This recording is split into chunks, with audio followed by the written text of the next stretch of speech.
peuple. Voilà, bandeko nangai, batoto ya Tanganyika, batoto ya Kalemi, le message que j'avais pour vous. Je vous souhaite une bonne soirée, à nous tous d'ailleurs, parce que nous allons la passer ensemble. Et que Dieu vous garde, que Dieu vous bénisse. Merci beaucoup.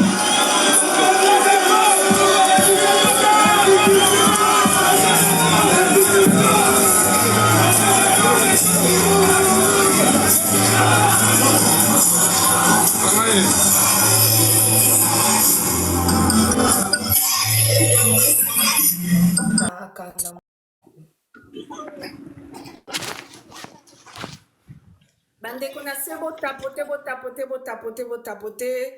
Boyoki discours, il y a président Félix-Antoine Tshisekedi. Attendez, je vous fais monter en même temps.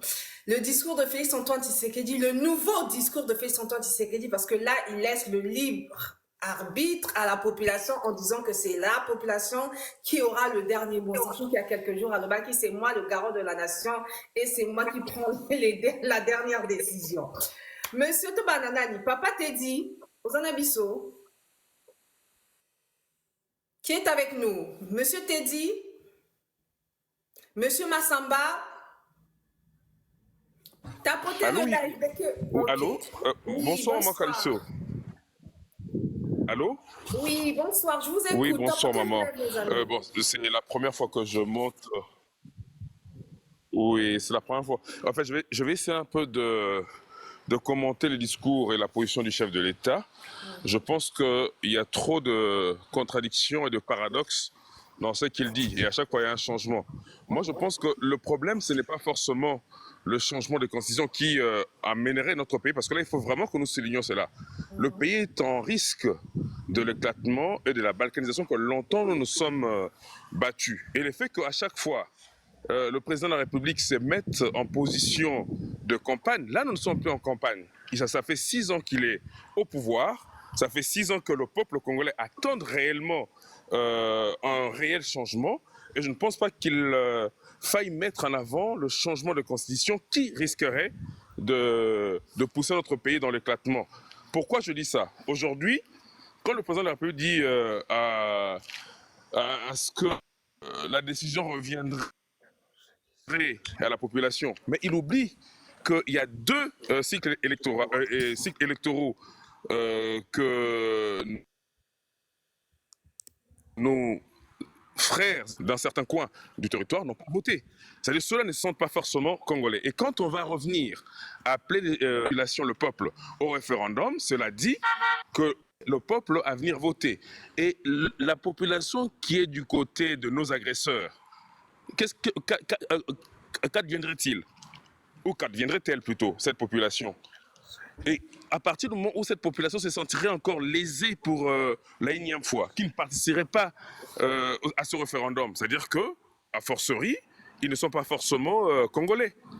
Et là, ça susciterait à ce que Nanga et les agresseurs de notre pays déclarent aussi un État de l'autre côté. Parce qu'ils ne se sentiraient pas forcément congolais et pas forcément dans la nouvelle constitution.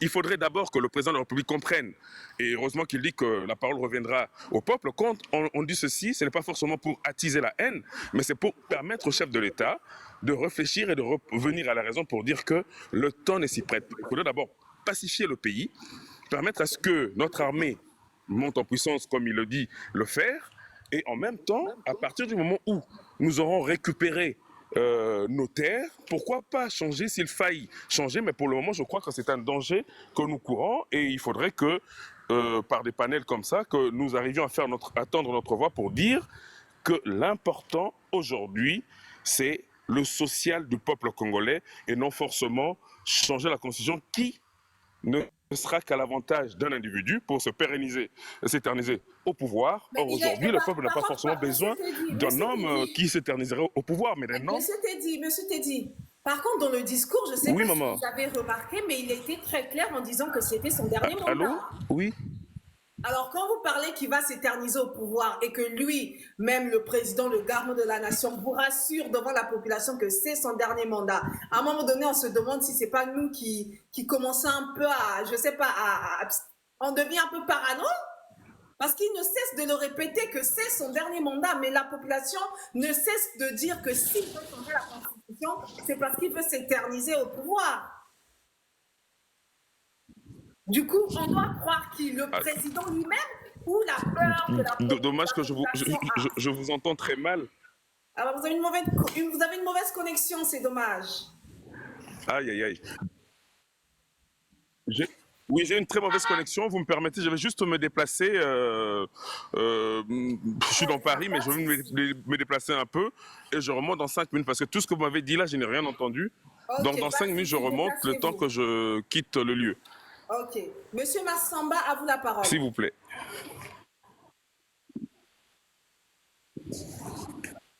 Ah, papa, autant à comme on a na sawa te calypso. Au matin, après, on a eu comme on a raté. Ah, calypso. Non, non, c'est mon prénom.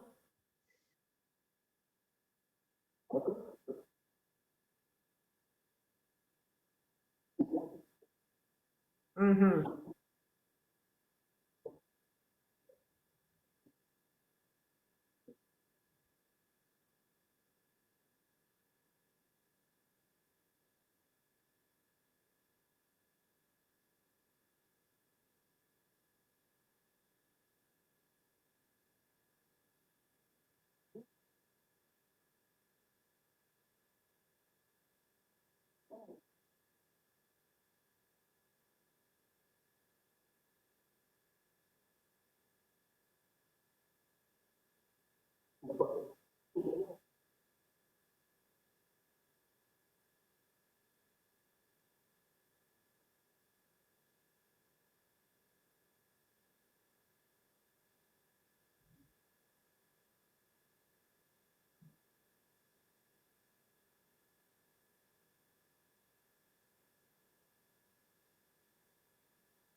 Ok.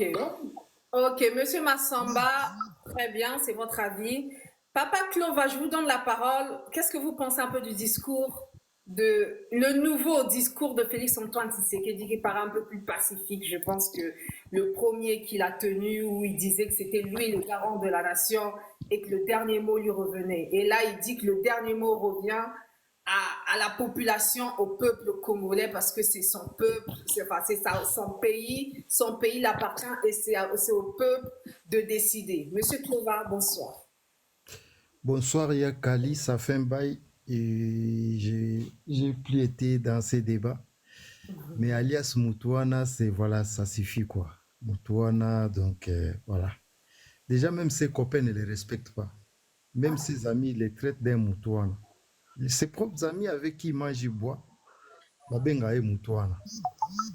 Et avec ça, c'est avec ça que l'autre vient de dire, raconter ses bêtises pour Tapotez, protéger s'il vous les plaît, pays. tapotez, s'il vous plaît. Oui, allez. Essaie Douma, ferme ton micro s'il te plaît, merci. C'est bon. Donc, panique à bord, qui vivra verra. Voilà, on est dans un bras de fer, qui vivra verra. Déjà, je ne suis pas un constitutionnaliste, et on a suivi d'autres constitutionnalistes qui ont dit tout simplement, les jours où on abroge la constitution qui est en vigueur, c'est-à-dire le pays est sans loi, tout tombe, même lui son pouvoir tombe, parce qu'il a géré sur quoi? Sur la constitution. Les députés, ils ont été élus, c'est grâce à la constitution. Les gouverneurs, tout le monde, donc tout va tomber, et à ce moment-là, tout le monde, même moi je suis en train de préparer des documents, je vais déclarer ma province une république. Voilà. Ah ben, il n'y a plus de président, il n'y a plus rien, il n'y a plus de gouvernement, il n'y a plus de loi, Maman Calypso. C'est simple comme bonjour. Il n'y a plus de loi. Tu vas m'interdire en guise de quoi? Lui dit il a la légitimité. La légitimité, qu'est-ce qui lui a donné la légitimité? C'est les élections, non? Et ces élections-là ont été organisées suite à quoi? Suite à cette constitution, non? Maintenant, la constitution est abrogée. Ça signifie, les élections aussi sont abrogées. Tout tombe dans l'eau. N'importe qui peut prendre le pouvoir. Tout le monde peut se déclarer président. Vous voyez? Donc, et puis faisons bien, je vais vous compléter, Papa Clova, comme vous venez de le dire, faisons la différence. Monsieur Félix ne veut pas reformer la Constitution. Monsieur Félix veut changer. C'est ça en fait. Changer, ça signifie il veut abroger l'ancien pour mettre en place un nouveau. Et pendant ce temps-là, le pays est rédigé sur quelle loi? Sur base de quelle loi? Pendant ce temps-là. C'est ça le problème. Donc, tout va tomber. Quand vous dites pendant ce temps-là, vous parlez du temps où, pendant le changement de la Constitution, mais ça peut prendre à peine 24 heures, hein, Papa Clova. Hein. Mais pendant ces 24 heures, mais du moment où toi, tu viens m'annoncer qu'à partir d'aujourd'hui, et la Constitution qui était en place, que tu as juré, tu as mis ta main devant la nation, devant les juges, devant Dieu, en haut, de respecter et de protéger cette Constitution. Kali, ça fait un moment qu'on est sur des panels. On ne va pas se voiler. Le Messie a besoin d'un troisième et devenir un empereur au Congo. Mais il veut faire du Congo. Laisse-moi finir. C'est juste pour vous couper un tout petit peu là. Papa Clova, tu étais dès le début parce que je te voyais même tapoter Papa Nanga, Papa Clova. Tu as bien entendu lorsqu'il a dit que c'est son dernier mandat. Alors pourquoi on continue à lui prêter les mots qu'il ne dit pas, qui ne lui appartient pas? C'est son dernier mandat. La population dit qu'il veut se faire nous au pouvoir. Comment tu peux faire confiance à une personne qui a dit à la moindre escarmouche, pendant que les Congolais seront en train de voter, je vais réunir les deux chambres. Et l'escarmouche réagit, lui il ne réagit pas. Comment tu peux accorder encore confiance à la parole d'une telle personne? Mais ce sont ses paroles. Comment voulez-vous que je lui mette les mots? Il a prouvé par le passé qu'il ne tient pas sa parole. C'est quelqu'un, c'est un éternel retourneur de veste. Ça ne date pas d'aujourd'hui, ça tout le monde le sait. Ça, c'est juste des mots, c'est une manipulation. Ayoki Elengia, il y a miel. Vous voyez les mines de Katanga là, il est tout le temps le Lubumbashi. Hein? Toute sa famille est là-bas. Hein? Les mines là, les cuivres là. Tu vois les millions là, les mines de Katanga, les millions là qui sont en train de soutirer au Katanga. Elengia miel. Elengia miel de Moutezou Salai. Pourquoi chaque fois Zoé Sabino, en plus il ne cesse de répéter que Ouais, c'est bon. son dernier mandat. Arrêtez de nous prendre pour des gamins. Arrêtez de nous prendre pour des gamins. Les pays à plusieurs priorités. Donnez-moi un seul domaine qui marche dans ces pays-là, s'il vous plaît. Kobandana économie jusqu'à la sécurité. Donnez-moi un seul domaine qui marche. Voilà. Ouais, monsieur, fermez votre micro. Vous avez raconté de bêtises, j'étais silencieux. D'accord? Respectez mon temps. Respectez mon temps de parole. Ferme ton micro, monsieur. Ferme ton micro. Je t'ai respecté quand tu parlais. Donnez-moi un peu. Ferme ton micro. Moi, j'ai parlé à toi et je ne m'adressais même pas à elle. À lui, voilà. Okay, il a raconté des bêtises ici. Il veut protéger les pays. Tobandeko, bah bêtises, d'accord, on était silencieux. Monsieur, tu peux fermer un peu ton micro, s'il te plaît. Mato, il passe, papa. On est en train de construire des routes. Quand on va te poser la question, on construit où? Tu vas sortir dans le monde des bisounours pour nous sortir des... Bon, là n'est pas le débat. Moi, je te dis tout simplement, Calypso, pendant mon temps de parole, que le Messie est un éternel retourneur des vestes. On a compris sa manipulation et ça date. Ça date pas d'aujourd'hui. Il va vous dire, je vais faire ça, mais en réalité, on sait ce qu'il veut. On le sait. Les mandats qui viennent à peine de débuter, tu viens à peine de gagner des élections. Mais notre Dieu, tu as bâti élection sur un projet. Tu as bâti campagne sur un projet pour remporter les élections. Mets en place ton projet. Que les Congolais voient ce que tu es en train de faire. Que les Congolais remarquent ton travail. Comme ça, si tu fais autre chose, tu pourras demander et les peuples vont te les proposer. Le mandat vient à peine de débuter, tu veux gagner du temps, tu as déjà réuni des constitutionnalistes qui travaillent sur un prochain document où toi tu vas devenir l'empereur, même toi Calypso et ton chef Tiani, on deviendra tous esclaves de cette famille. Il faut leur barrer la route, coûte que coûte, quoi qu'il arrive. Et même s'ils changent de discours pour dire « Ouais, je ne vais pas m'éterniser au pouvoir et tout », c'est faux. C'est quelqu'un qui n'a jamais respecté sa parole. Ça ne date pas d'aujourd'hui. Donc, moi, j'ai dit tout simplement, Bayoki Elengi a miel, il y a cuivre, il y a katanga, où il part tout le temps, lui et toute sa famille, c'est bien de soutirer l'argent. Mais c'est l'argent du peuple. Mais au bout de 5 ans, ça suffit, on change. Les Congolais ont pris le goût de voter. Les Congolais ont pris le goût de changer. Donc, personne ne peut arrêter ça que Batouba voter en 2028. Voilà. Donc, on va voter pour changer de président. Ça, c'est sûr et certain. Par contre, si lui veut changer sa constitution, on les changera peut-être un peu plus tard. Pour l'instant, yo lungwana, mutuana. Ok, Papa Clova, juste une dernière question. Après, je vais donner la parole à quelqu'un d'autre. Le problème, donc, en fait, vous ne voulez pas qu'il change la constitution parce que vous avez peur qu'il s'éternise au pouvoir. C'est bien cela? Pas forcément, déjà, moi, je vous ai dit. En premier, s'il change la constitution, lui qui a géré sur la constitution, c'est-à-dire toutes les institutions, tombent. Ce qui est logique, Calypso, il n'y a pas besoin d'aller aux universités. Tu es d'accord avec moi que s'il n'y a plus de constitution, tout ce qui a été rédigé par cette constitution tombe dans l'eau. Il n'y a plus de gouverneurs, il n'y a plus de députés, il n'y a plus de sénat, il n'y a plus rien. Tout tombe. Même lui, il perd son pouvoir. Parce qu'il a été élu grâce à cette constitution-là. Raison pour laquelle on a des institutions aujourd'hui. Bien que c'est arrivé par voie de corruption, c'est pas grave, on fait semblant, on a ça, on avance, on consolide notre démocratie. Et après, on pourra voir ça après. Et aujourd'hui, s'il change la constitution, Mama Calypso, que devient Bunagana? Bunagana qui n'a jamais voté. Bunagana qui aujourd'hui, qui fait plus partie de la RDC. Parce que Bunagana, aujourd'hui, est officiellement balkanisé. Mbongo Baliaka Kuna, ce n'est pas les francs congolais. Baliaka Mbongo Outaraba Ouganda. Donc, c'est-à-dire, c'est un État. Partie du territoire, elle est toujours dans la superficie de la RDC, papa. Là, c'est en théorie. Mais aujourd'hui, la dame, la première ministre, elle est partie à Goma, non? Pourquoi elle n'est pas allée jusqu'à Bunagana? Elle pouvait bien aller. Elle est première ministre, non? Du Congo. Bunagana, si ça fait territoire du Congo, pourquoi elle ne peut pas franchir la frontière et aller jusqu'à Bunagana? Pourquoi? Parce qu'elle sait qu'elle n'a pas accès. Donc, ils ont perdu cette partie du territoire. Et ils veulent céder cette partie-là au Rwanda. En réalité, bato balingi bateka mboka nde eza mutu wana. Yende mutu alinga teka mboka na biso. Et ça, on n'est pas d'accord. Franchement, ils ont goûté au miel. On sait que partir du chômage à devenir millionnaire, il y a quand même une fossée. Mais mbongo bozui, gloire bozui, ça suffit. Partez et on n'en veut plus. Voilà. Ok, merci Monsieur Clova. Les amis en bas, je vous en prie, tapotez live pour que on bloque pas. Vous pouvez passer la parole à une autre personne. Merci. Merci Monsieur Clova. Monsieur Obito. Oui, merci beaucoup. Ça faisait longtemps que j'attendais de monter dans ces lives depuis que je le suis très longtemps. Donc, ce que moi je voulais dire, donc je vais compléter. C'est plus pour apporter un plus sur l'idée que M. Massamba a dit et puis M. Clova.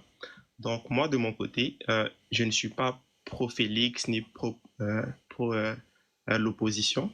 Donc, moi, je suis plus pour le peuple congolais. Voici ce que je voulais dire. Parce que M. Massamba, tout à l'heure, a dit qu'il y a beaucoup de choses qui vont mieux et que le président veut protéger le pays. Moi, j'ai dit, ce n'est pas le moment de changer la constitution.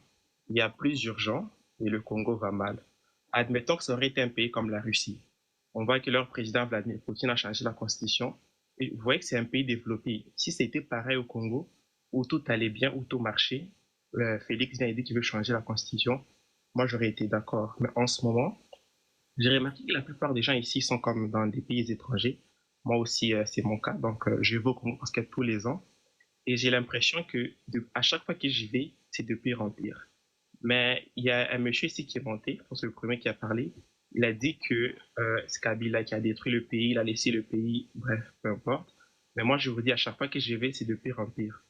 On va d'abord aller avec le niveau de vie.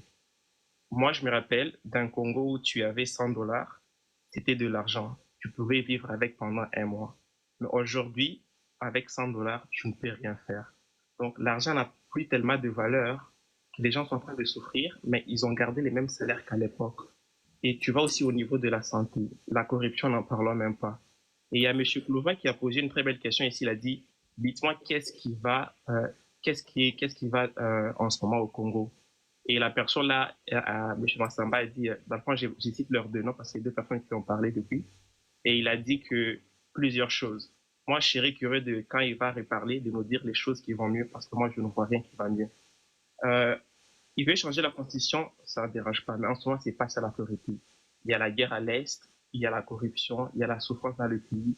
Les gens vont mal, genre, les gens t'ont voté sur base des promesses. S'il avait dit dès le départ, avant qu'on le vote pour son deuxième mandat, que c'était pour la constitution, je pense pas que les choses auraient été pareilles. C'est parce qu'il a fait des promesses et qu'on l'a voté. On attend d'abord qu'il puisse réaliser ces promesses-là avant de nous parler de la constitution. Donc moi, j'ai dit, je ne suis pas d'accord. Et je suis triste le fait que je vois plusieurs Congolais en train de soutenir cette idée. Il y a des gens, par exemple, où je suis, au Canada, il a fait 15 ans, 20 ans, il n'est jamais allé au Congo. Mais si tu vois comment du coup, quand vous dites ce n'est pas le moment de changer la constitution, qu'est-ce qui bloque? Je dis, c'est pas ça l'urgence. Parce que, admettons qu'il change la constitution aujourd'hui. Est-ce que la pauvreté va finir dans le pays? La guerre à l'Est va finir? La corruption va finir? Je ne sais pas vous, mais à chaque fois que, même dans mon entourage ici, quand on va au Congo, on sait que dès que tu arrives à l'aéroport en quittant le pays, si tu n'as pas un membre de famille ou de la connaissance, prépare-toi à te faire escroquer. Et ça, tout le monde le sait. Je veux dire, il y a tellement des choses qui ne vont pas. C'est pas en changeant la constitution que ça va s'arranger. Genre, les gens qui disent, le problème, c'est la constitution. Tout à l'heure, vous avez mis une vidéo où les gens crient constitution, alors qu'il fallait écouter ce qu'ils disaient avant. C'est ça l'important. C'est comme, moi, je me dis, je comprends pas les gens qui soutiennent cette idée. Et le pire encore, parce que où je suis, comme je dis, il y a des gens qui sont jamais allés au Congo pendant 15 ans, 20 ans, mais comment ils soutiennent le changement de la constitution, comment le Tshisekedi a révolutionné le pays et tout. Mais ça revient aux mêmes aussi qui n'ont jamais lu cette constitution, mais qui s'opposent, tout simplement parce que l'idée vient de Félix. On peut dire la même chose. C'est pas parce que l'idée vient de Félix, parce que, bref, c'est sûr qu'on va tout ça, c'est lui